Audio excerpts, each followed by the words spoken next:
Oh, this is the beginning of the video? Yeah. Hello, everyone. I'm deadlifting. There's your intro. I don't think I've deadlifted since August. So this is gonna be my first deadlift session since August. I don't need this shit. Man, what am I doing? I don't even remember how to do this shit. Oh, my knee hurts. I can't do it. My knee hurt. I just went down, like, I felt something in my kneecap. Oh my god, bro, my adductors. Holy shit.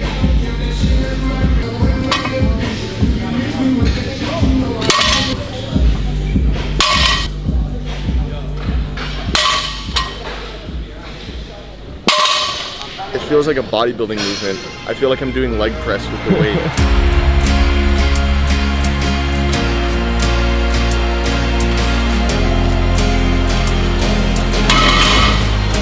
I will not be pulling a PR today. I can just feel it.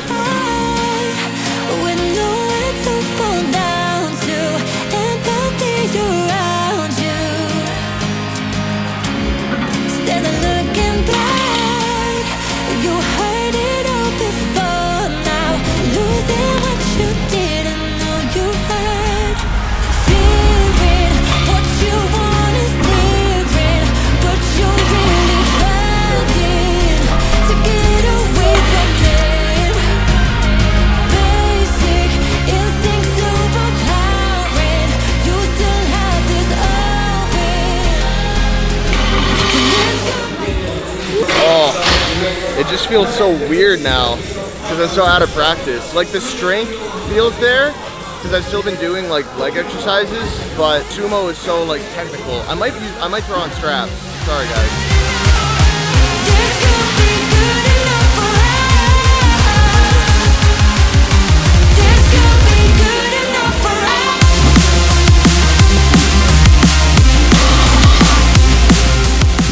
So I guess I've been doing these wrong the whole time. I only started doing this exercise like 2 months ago, occasionally, because Lexx told me that it's good for knee issues, and I have knee issues. I don't know, my left knee is fucked up, and he said this can help fix it, so I've been doing them, but I've been doing them wrong. I've been making them way harder on myself than they need to be. Like, I've been trying to have my knees as close to the top as possible, and I've been going like all the way down, but apparently, you're supposed to like have your knees like back, and then you just kind of go like here and up. Yeah, that's so much fucking easier, bro. Okay. Wait, so you had your knees like up here? Yeah, I was trying to get my knees as far up here as I could, and I put this thing down. So I was at like a decline, and I was going like all the way down. What a madman. I know. I'm like, how are these so fucking hard, bro? Shout out, it was John Meadows actually. I watched a John Meadows video, and it like taught me how to do it the right way.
Hello everyone, and welcome back to another Q&A. I actually enjoy doing Q&As more than vlogging because, well, it depends what the vlog content is, but a lot of A lot of the time I feel like I kind of have to force vlog content, but with Q&As, it's a way for me to answer a lot of commonly asked questions and a way for you guys to get to know me better. So I don't know, I just enjoy it more than vlogging recently.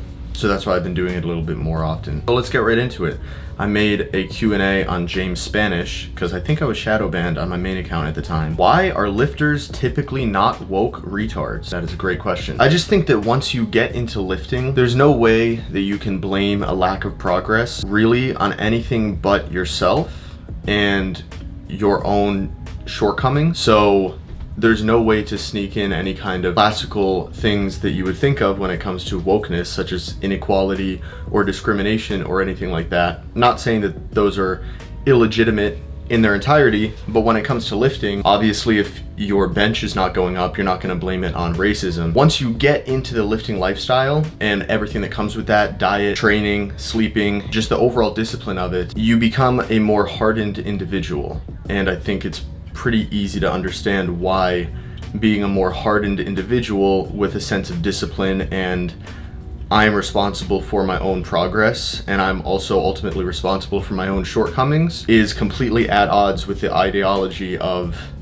wokeness or whatever you want to call it. What do you think about TikTok's impact on youth and the overall lack of strong men in modern society? I don't know if those two things would be completely one-to-one correlated, but I think that TikTok is kind of a manifestation of people's attention span getting shorter and shorter and shorter. Because first it was YouTube, that was like the big social platform, and it still is. A lot of people still like YouTube. That was more long form stuff where you have to actually sit down and pay attention to something for like 20 minutes. And you can see even the trend YouTube has gone in. I love Mr. Beast and I watch Mr. Beast videos, but that's a good example, is just sit down and try to not be entertained by the video. Try to objectively watch it and see what he does in his videos, and you'll notice every single second is made to get your attention and keep your attention, because Mr. Beast understands better than anyone how short people's attention spans are. And I think TikTok is kind of the far extreme of that, because you literally have 15 seconds to be as loud and entertaining / obnoxious as possible to get someone's attention. You have to say the most edgy shit. You have to say the most, you know, whatever riles people up the most in 15 seconds. Now, how that relates to the overall lack of strong men in modern society, I just think it's more of, it exemplifies that. I don't think it impacts it necessarily. I think the weak men came first. Weak people came first, and then TikTok was kind of just a natural manifestation of people being zombified and just having a 15-second attention span. And that's why I'm not really a big fan of the app. I post on it very infrequently when I have what I think is a good idea. Do you think affirmative action is funny because all of these are not lifting related, because I asked on the Q&A, make these not lifting related. So because you can only answer so many lifting related questions for so long before it's just very repetitive and boring. And if you guys want to go listen to lifting questions, I have Q&As where I talk mainly about that. So with that being said, do you think affirmative action is making America weaker? Overall, I'm just not a fan of any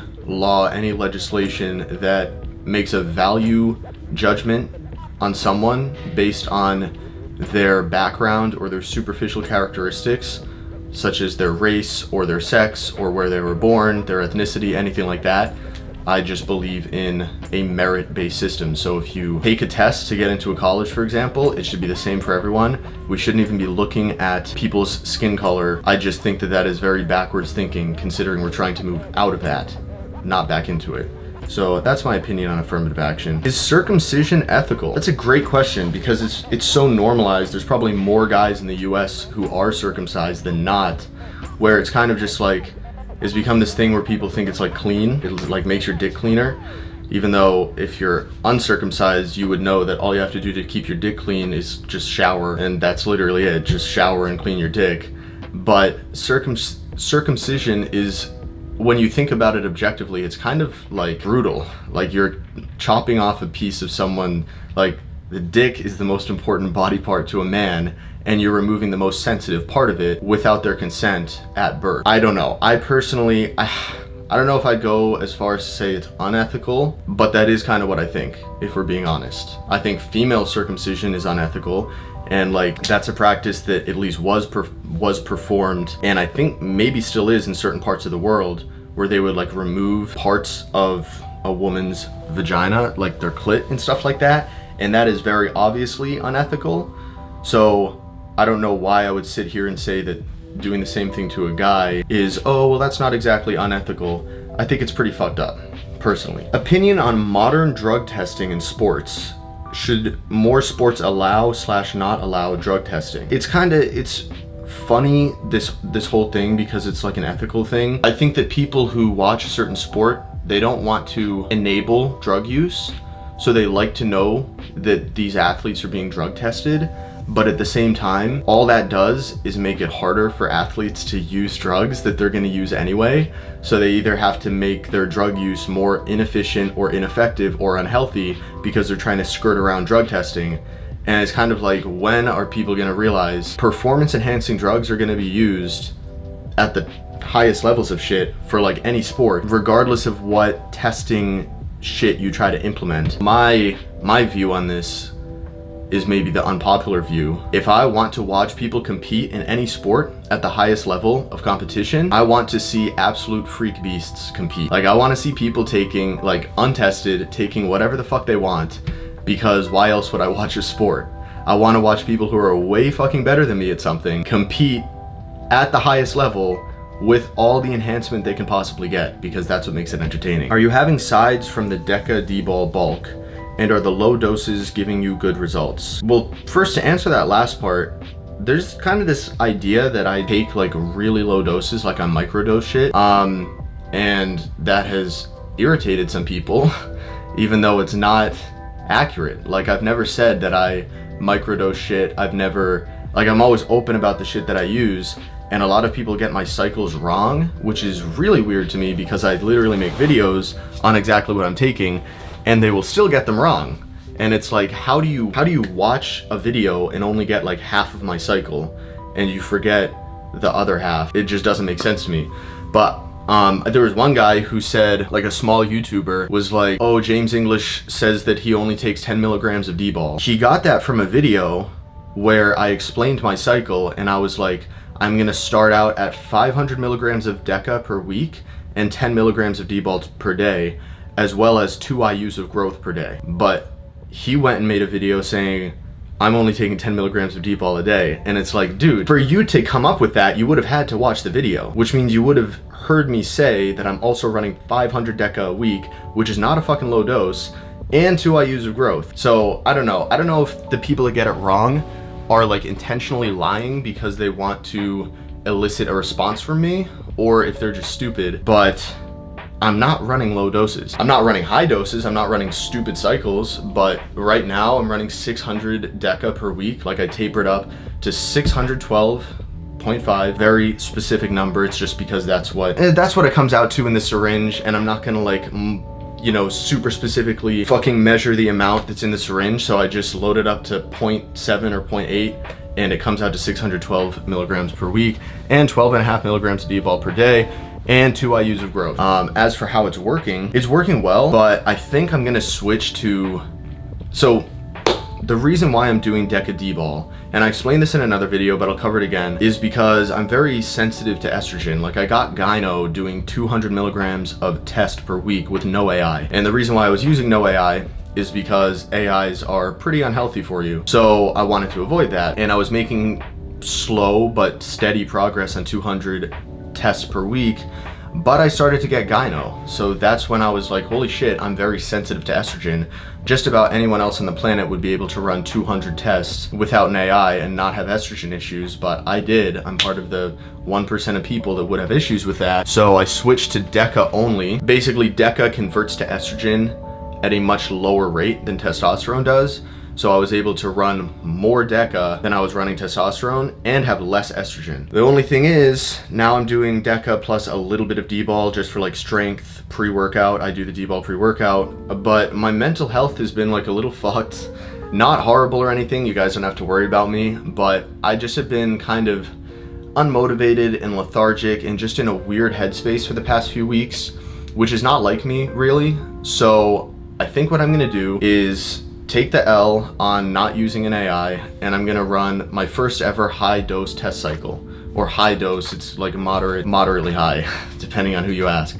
So I'm gonna do 500 milligrams of test per week, and that's it. Cut the D-ball, cut the DECA, throw in like 50 milligrams of tren per week as well.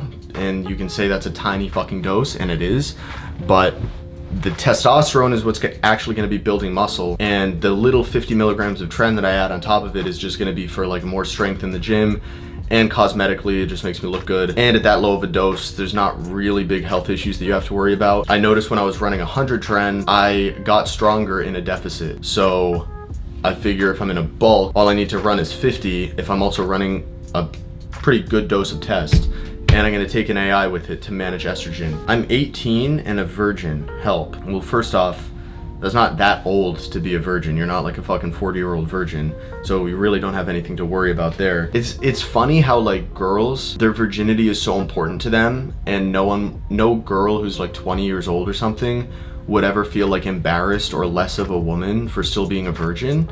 But when it's a guy, there's so much like social pressure, and they feel like maybe their friends are like looking down on them as a man, or they look down on themselves as a man because they're still a virgin. I know dudes who are virgins, and I never look down on them or think that it's weird or think they're like less of a man for it. Usually the amount that you think other people care is like way fucking higher than the amount you care yourself. Like the people who judge you for being a virgin are fucking insecure. So you don't need to worry about that part. But if you just want to do it for your own self-satisfaction and you're sick of being a virgin, I get it. I mean, I would say the biggest thing is literally just talking to more girls without any expectations. For me, the more success I had, the less I was trying. You know, like, because I almost feel like girls can sense it, and you can kind of like get in your own head and kind of be awkward. But if you just simply make an effort to talk to more girls, whether it's in the gym or you're 18, so I assume you're in college, talk to girls in class, get their social media, study with them, no expectations of anything happening, you will just naturally attract more women into your life. And then the chances that one of them is gonna like, you know, be attracted to you is gonna get higher and higher. Is competing a priority for you?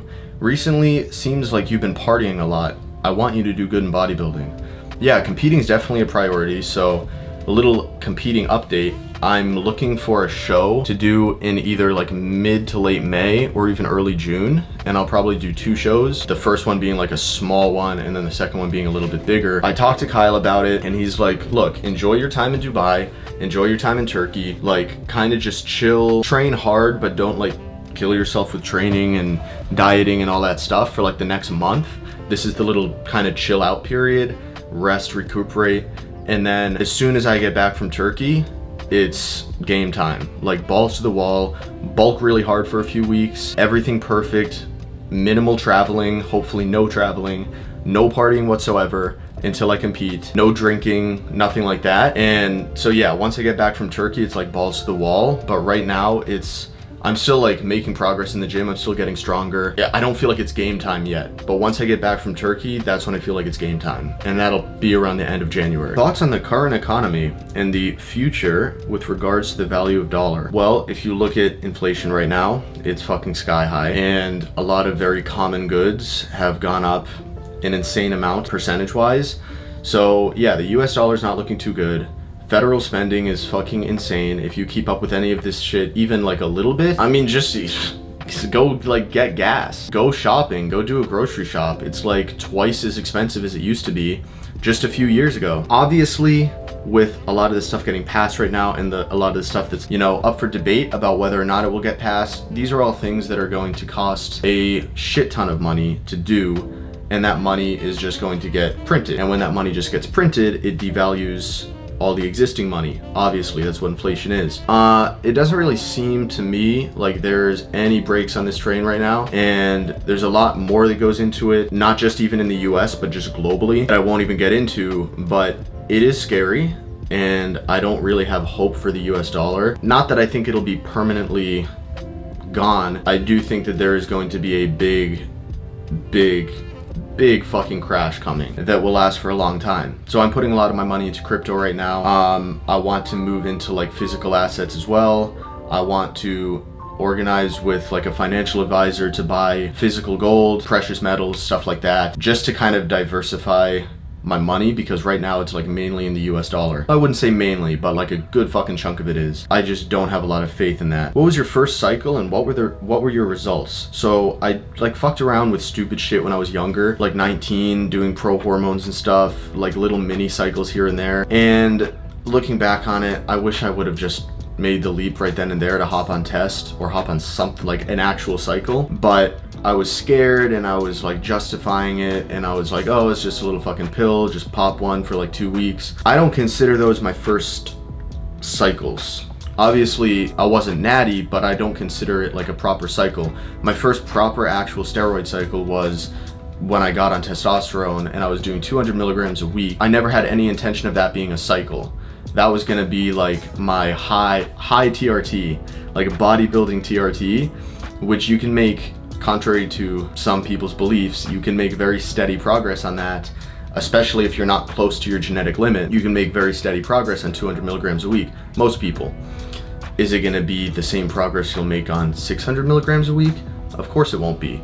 But are you gonna have less oxidative stress in your body from not having to use an AI, and just overall a better blood profile? Yes, using a lower dose of testosterone, obviously. I wanted to kind of start slow, ease into it. I was by no means looking like a bodybuilder at that point, and I made pretty fucking good results on it. I went from, I think 165 to like 185 pounds, but keep in mind a lot of that was muscle memory as well, because I hopped on test as the initial COVID quarantine was ending. So I think my high point before that was like 175, and then I went down to 165, and then I hopped on test and went up to 185. In that, what was it, like 4 to 5 months being on test, I probably put on 10 pounds of muscle. Are you anti-globalist? Yes. Thoughts on dating a friend's ex? This is a sticky one. You gotta ask for permission. If this is even a consideration to you, you have to ask for permission, and if you care more about your friend than this potential fling or girlfriend or whatever, you will take their answer as what you're gonna do going forward. So if they're like, no, I'm not comfortable with it, then don't even fucking pursue it. That's what I would do. I've seen it happen before where people who were literally best friends became completely like alienated from each other and never spoke again because of a girlfriend. Like one would date a girl and then they'd break up, and then the best friend would date her, and then boom, their friendship is gone. And it's like, is it really worth it? If in that same situation you had, let's say, waited a year or waited X amount of time and then asked your friend, hey, do you still have feelings for this girl? Would you care if I started talking to her? The outcome might have been way different. So that's what I would say, is wait. For one, don't just like ask as soon as they break up, go ask your friend and be like, yo, can I get with her now? That's number one. And number two is make sure you ask. Even if it's been like a year and you think feelings are definitely gone, it's still just the friend thing to do. And last question, Vical update. Vical went under. We went bankrupt. No, I'm just playing. The drop's still coming, guys. I'm sorry, okay? I'm fucking sorry, but there's nothing I can do. There's literally nothing I can do at this point. This is not specific to Vical. Like, I even saw Christian Guzman in the gym the other day, and we talked a bit, and I was like, yeah, I'm starting my own clothing company, and like, holy fuck, the supply chain issues going on right now, and the labor shortage is just really fucking me. And he's like, yeah, that's just the way business has been under COVID. There's really nothing you can do. Like, for a little context, the mass bulk shipment of clothes, the ones that you guys will be receiving, arrived into the port, like unloaded at the port. Like, the fucking ship came over with all the clothes got unloaded onto the land in mid-November. And there's been such a labor shortage of 18-wheeler drivers that there's literally like 2 18-wheelers coming and going, and you have a massive fucking shipyard full of different commodities that need to be picked up, and you got like 2 fucking guys trying to unload them and drive them around the country. So it's just waiting to be unloaded, and apparently it should be arriving at the distribution center this week.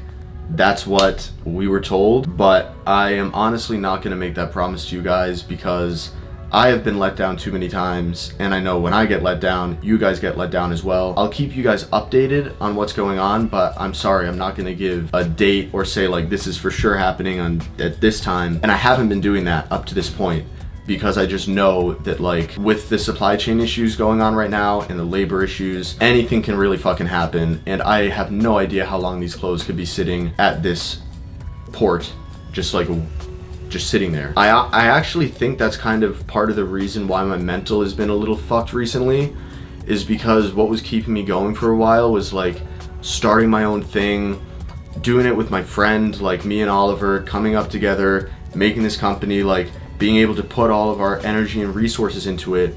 And now for like the past month and a half, it just feels like there's this problem that is completely out of my hands that I can't do anything about.